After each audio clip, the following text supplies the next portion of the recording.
Сайн уу, юу асхан бүгдрээ гэр гэртээ сууж байгаа. Би ч гэсэн гэртээ сууж байна. Тэгэхээр фото зураг дардаг хүмүүс түгээмэл ажиглагддаг 5 муу зуршлууд байгаа. Хэрвээ чи тухайн 5 муу зуршлаас салж чадах юм бол чиний зургийн чанарууд илүү сайжрах юм байна. Тэгээд ээлжилж ярины явцгаа ихний муу зуршил болохоор камерын дээрээсээ зураг устгах. Камерын дээрээсээ хизээш ямар тохиол битгий устгах. Яг тэгвэл камерын дэлгэц өөрөө маш жижигхэн байгаа. Энэ дэлгэцэн дээр төдийлөн юм харагдахгүй. Тийм учраас камерныхын дэлгэц камераараа зураг үзэж байгаа. Дарсан зургийг хизээш битгий устгах. Магадгүй чи тэр зургийг гэртээ авчираад илүү том дэлгэцэн дээр компьютерн дээр зурагтан дээр юун дээр чи үзэх юм бол хамаагүй харагдж байгаагаас илүү байх магадaltaй учраас камерын дээрээсээ битгий устгах. Магадгүй чи тэр зургаа дараа нь Lightroom дээр баг зэрэг edit хийгээд хангалттай хэмжээний чанартай зураг авчих боломжтой учраас. Тийм учраас энэ муу зуршлаас хамгийн түрүүнд салаараа камерын дээрээсээ хизээш битгий зураг устгах чинь тэрийгэ заавал хүлээж байгаа том дэлгэцэн дээр заавал харж үзээрэй. Хоёр дахь муу зуршил нь болохоор memory card. Memory card-а тэр даруйд нь султахгүй байгаа. Зураг авалт хийсэд дуустдаг бол магадгүй чи яваад хөрмийн зураг авалт хийгээд гэртээ ирээд аппаратад алт хийсэн цагт зураг авалт дууссан биш. Хизээ дуусгах гэвэл тэр memory card-ыг чи хуулаад магадгүй өөрийнхөө зөвхөн хард руу хуулаад компьютер руу хуулаад чамд юу вэ? Тэр зүйл рүүгээ хуулсан цагт чиний зураг авалт дуусах юм байна. Тэгэхгүй бол чи дараа нь яаралтай ажил гараад тухайн аппаратаа аваад явчихдаг. Дахиад нэмээд хийдэг зураг дарчдаг. Дараа нь маш олон зурагнууд одоо 2 зураг авалт нэг memory card-ын дээр чинь дараа нь тэрийг салгах гэж чи маш их цаг өрнө. Эсвэл бүр харамсалтай түүхэн чи тэр тухайн картаа зураг авалтынхаа өмнө авчиад форматлаа явчихна. Тэгэх юм бол над тийм тохиол гарч ирсэн би хурмын зураг дарчаад тэр меморигаа цэвэрлээгүй байсан, цэвэрлэхгүйгээр байж байгаад маргааш нь дахиад өөр зураг авалт хийгээд өмнөх зургуудаа форматлаа. Би өөрийгөө тухайн үед бол хуулцсан гэж бодсон байгаа. Memory card-а тэр даруйд нь султгсан цагт чиний тэр зураг авалт дууссан гэдгийг үргэлж санаж байгаа. Дараагийн бидний салах ёстой 3 дахь муу зуршил нь бол хитрхи цөөхөн зураг дарах. Яг бол бид нэр зураг авалтын үеэр нэг бол аппаратаа хайрлаад тэр нэг бол залхуураа тэр бид нэр хитрхи цөөхөн зураг дардаг. Би нэг зургийг олон удаа ингээд дараад гэсэн үг биш. Би нэг зургийг хэдэн өөр янзаар дарж үзэх. Магадгүй чи баг зэрэг дээрээс, магадгүй жоохон доороос, магадгүй дахиад нэг жоохон юм нэмээд эсвэл хасаад нэг зургаа хэд хэдэн төрлөөр нь дарж үзээрэй.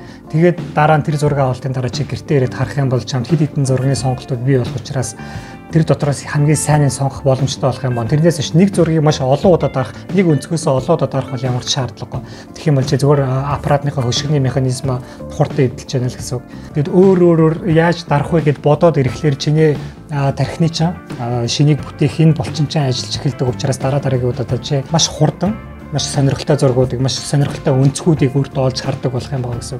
Хитрхи цөөхөн зураг дарах бол энэ бол муу зуршил юм байна. Битгий фото снайпер шиг байх гэж хичээ харж байгаа ганц төгс зураг дарна. Энэ харамсалтай тэгж ажилтдаг юм байна. Харин дараагийн салах ёстой 4 дахь муу зуршлууд автогоор би шинээр их фото зураг дарж эхэлж байгаа хүмүүстийг бол ойлгож байна. Тэд нэр аппаратныхаа тохиргоог төдийлөн сайн хийж чадахгүй учраас автомат горим дээр нэвчлэн ус гэр ногоон өнгөр тэмдэглээд байгаа автомат горим дээр нь тавьж байгаа дардаг. Тэр бол яг ойлгомжтой хэрэг. Учир нь тэдгээр хүмүүс шинээр эхэлж байгаа. Тэр бүх аппаратны тохиргоог болохоор автомат горим дээр аппарат өөрөө шийдээд бүх гэрлийн тааруулга, хурдын тааруулаад авдаг байгаа. Энэ горим дээр удаан дараад байх юм бол чи цаашаа хөгжиж чадахгүй. Чи гар тохиргоо хийгээд өөртөө сонин содон өнгнүүд, сонин содон эффектээр зураг дарж чадахгүй байгаа. Тийм учраас авто горим дээр битгий удаан цаг зарцуулаарай гэж хэлмээр байна. Цаг алдалгүйгээр мануал горим дээр яаж дарах вэ? Тухайн тохиргоонуудыг яаж хийх вэ? Гэх мэтлэн зүйлүүдийг судалж аваарай гэж хэлмээр байна. Харин дараагийн салах ёстой 5 дахь сүүлийн муу зуршил бол бид нар юмаа шалгадаггүй. Юмаа шалгадаггүй гэдэг нь болохоор ямар нэгэн зураг авалтанд явахаас өмнө бид нар зүнхээ нээлээ харлаа. Миний батарей байна уу? Батарейнууд нь цэнэгтэй байна уу? Нэг удаа шалгалаа. Меморинууд чинь бүгд байна уу? Өөр чамд ямар гэрэл хэрэгтэй? Тухайн гэрэлнүүд нь цэнэгтэй байна уу? Гэх мэтлэн зүйлүүдийг урьдчилан шалгахгүйгээс болоо бид нэр зураг авалтан дээр очиад яг тэр үед нь чамд нөгөө 72 мм эсвэл 77 мм тухайн CPL фильтр хэрэг болдог ч юм уу те. Чи маш олон хүнтэй, модельтэй, одоо мейкап артисттэй тохирсон байдаг зураг авалтан дээр яваад очдаг. Тэгэл чамд батарей ч байхгүй. Чи батарейгаа цэнгэлж байгаа гэртээ үлдээсэн ч юм уу те. Иймэрхүү гашуун дуршлагууд бий болдог учраас энийг үргэлж санаж авах хэрэгтэй. Тийм учраас энэ 5 дахь муу зуршлаас маш хурдан салах хэрэгтэй. Зураг авалт болгоноос өмнө чи юмаа шалгадаг байх хэрэгтэй.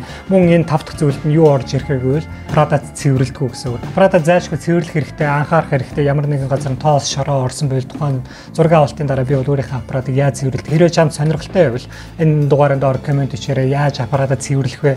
Юун дээр нь анхаарах вэ гэх мэтлэн зүйл. Аппарат цэвэрлэх нь мэдээж нэг талдаа бол чи тухайн аппарат чамд илүү удаан байна. Эвдрэх магадлал нь багасна гэсэн. Тэрнээс гол зүйл нь чи аппаратанд хэдий ч санаа тавиад эхлэхлээр чи аппаратаа илүү гамтай харьцдаг. Чи аппаратаа илүү хайрлж эхэлдэг байгаа. Нэгт өөрийнхөө байгаа юмнуудаа зураг авалтаас өмнө заавал шалгаж бүрэн бүтэн байгаа байдал нь бүгд чамд хэрэгтэй бүх зүйлүүд байгаа эсгийг шалгаж, хоёрт өөрийнхөө аппаратанд бусад тоног төхөөрөмжөндөө гамтай авах хэрэгтэй. Цэвэрлж, харж, хянаж. Эдгээр 5 зурчлалаас би салаараа гэж хэлмээр байна. Эдгээр бол зурагчийн хүнийг цааш нь хөгжих, сайн зураг дарахад садаа болдог 5 муу зурчлал байгаа. Тэгэхээр энэ 5 зурчлалаас хэдий ч хурдан сална, хэдий ч чам сайн гэсэн. Окей. Дараагийн дугаартаа уулзцгаая. Peace.